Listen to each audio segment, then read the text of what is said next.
Why doesn't insight automatically lead to change? This is the topic we're discussing this week, and actually there's quite a lot to say about it. So let's see if we can do it justice in the short time that we have. It's my experience that high-functioning individuals predict their intellect as the go-to tool for almost everything.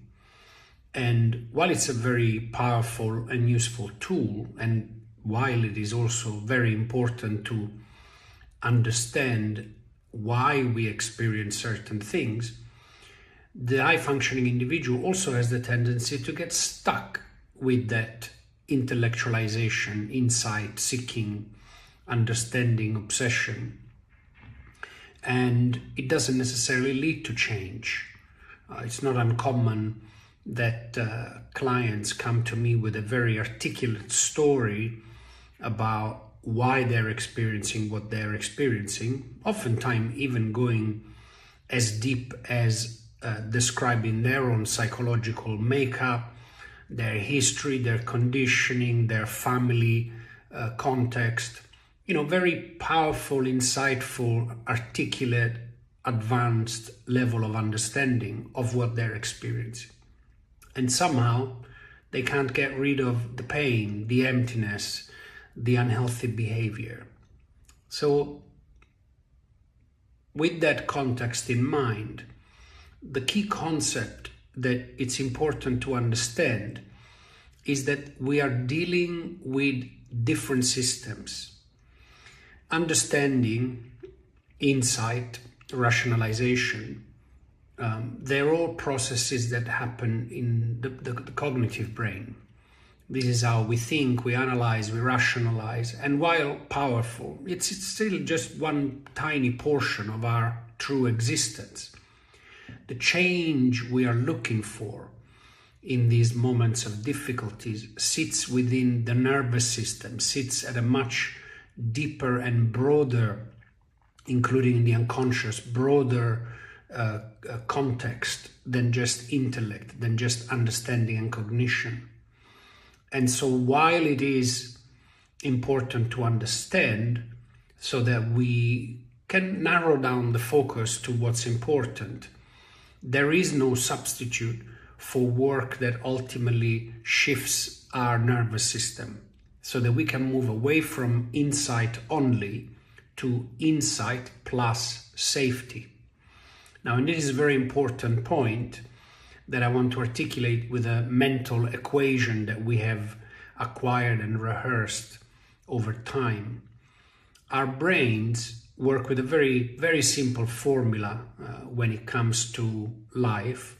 And the formula is that familiar equals safe.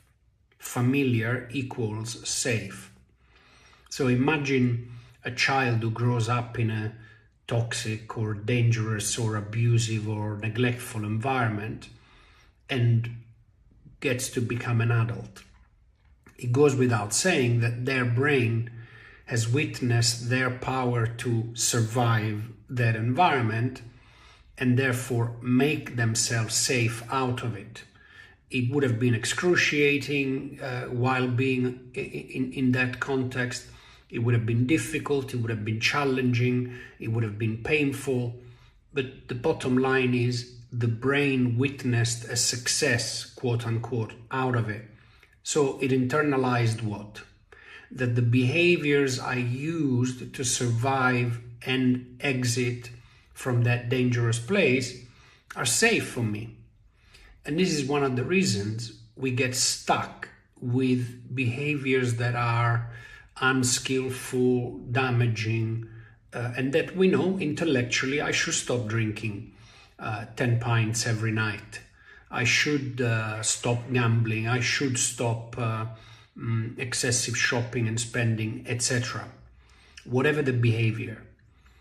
And yet we find ourselves falling into it over and over and over again because it makes us feel safe, even if it is not useful or skillful any longer. So the key reflection for today is there's a difference, an enormous difference between insight and safety.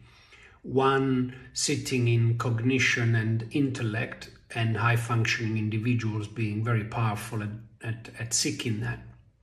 The other sitting in the nervous system. And so the question and the prompt I want to leave you today is, which areas in your life have you currently mapped correctly to fully understand why they happen and where they come from? Maybe oftentimes you've also mapped what you could or should do about it, and yet you find yourself repeating old unhealthy behaviors just because they are familiar and end up making you feel safe. That's it for this week, and we'll speak again soon. Bye now.